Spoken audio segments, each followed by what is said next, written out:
welcome viewers of EduTV across the world in the first education channel and in our favorite program, Schools, Universities and Corporate Connect. This is your host, Pranav Guha Thakurta from EduTV, New Delhi, and in a very chilling code. We have two very important stakeholders of education. The lady is Mrs. Anupama Ramachandra, a Fulbright scholar and Principal Delhi Public School, Electronic City, Bangalore. The gentleman is Dr. Raj Singh, served the best Air Force, the Indian Air Force. He is the Vice Chancellor of the prestigious Jain University, Bangalore. Our topic today is a smooth transition from schools to universities. I would request Mrs. Anupama Ramachandra to take the lead and start the conversation. Over to you, Anupama ma'am. Thank you. A very, very warm good morning to all the viewers of EduTV and good morning, sir. Sir, every year we are sending a lot of students to universities. And somewhere I feel that as educators, as educational administrators, we are feeling satisfied that we have sent the right kind of students to universities.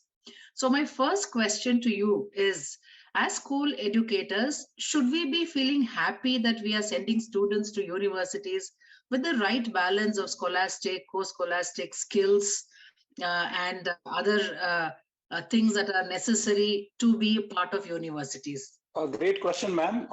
I would say both yes and no. Um, I've been fortunate to have been receiving students in university system for last almost 3 decades. And we do face difficulties. It purely depends on which school they come from, which board they have studied in. The preparedness level to handle the pressures of higher education are different among different students.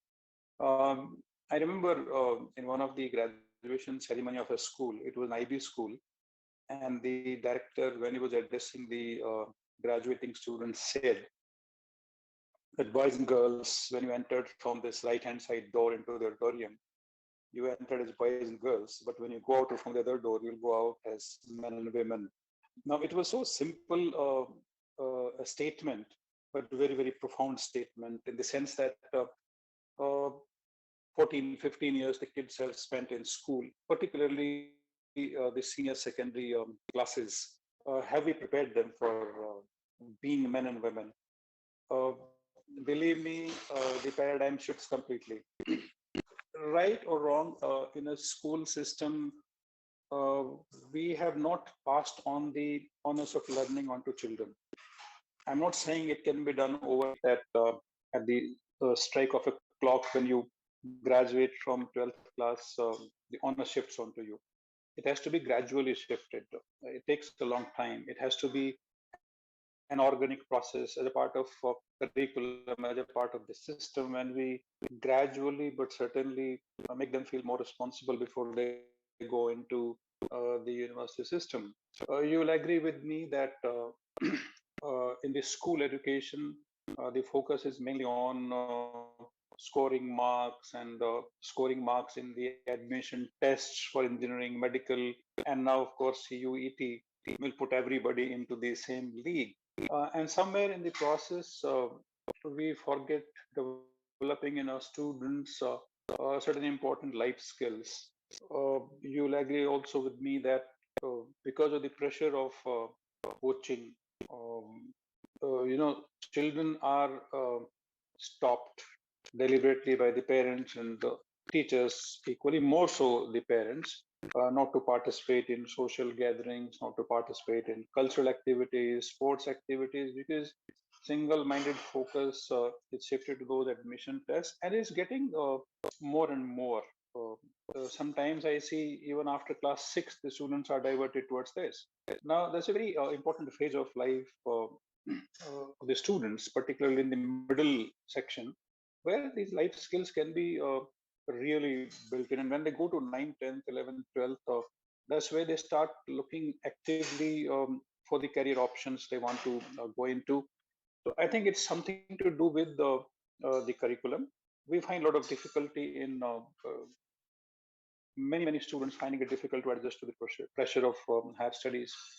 And one important factor is that in the university, deliberately, intentionally, we want to make them more independent, because one of our objectives is to prepare them for corporate world where they won't be spoon fed. And I think if this can start a bit early, if not ninth class, at least 11th class can start. And this can happen where we make them interact with the outside world more, make them work on real life projects as a part of the curriculum. It will not only make them work independently, it also make them explore the career options they want to really go for. So yes, as I said, my answer is in both ways, yes and no.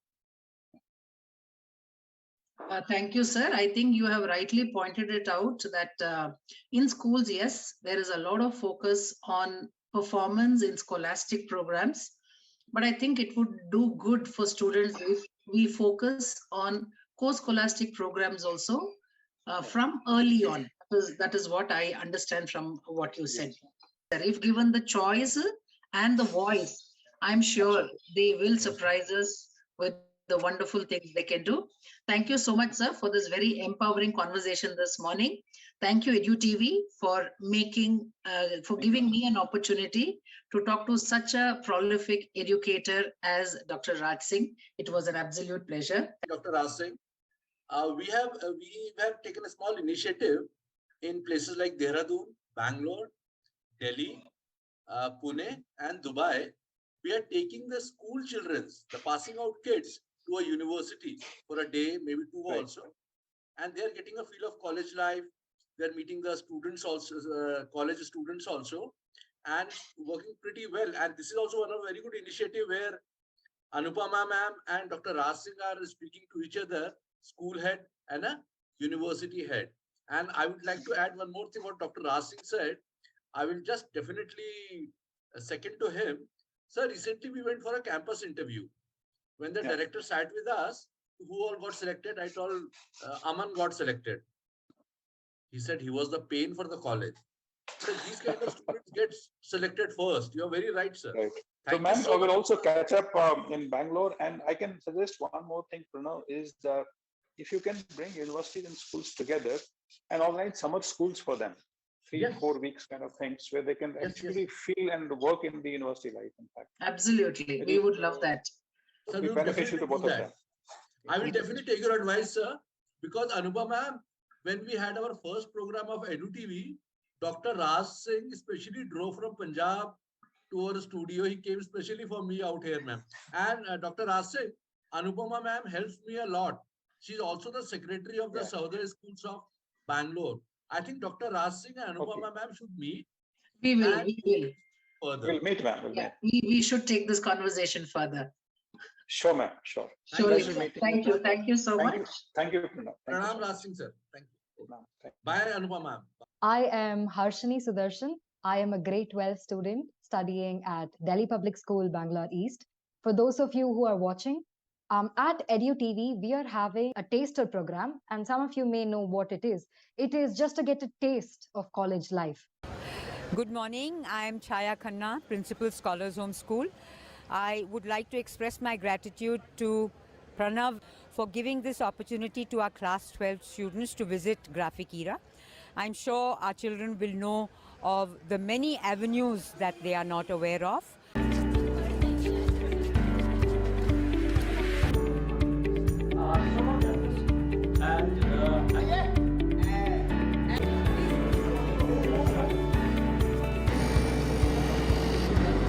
My name is Veda Gopala and I'm from Scholars Home, and I thought it was quite an enriching experience. I really like the campus and the workshop facilities. So students are taken on a visit to the university or the college premises to get a taste of what is actually college life in those 3 or 4 crucial college years of your life. So you get to know about placements, job opportunities, careers of the future, what that college or the university has to offer to you, how campus life is in general.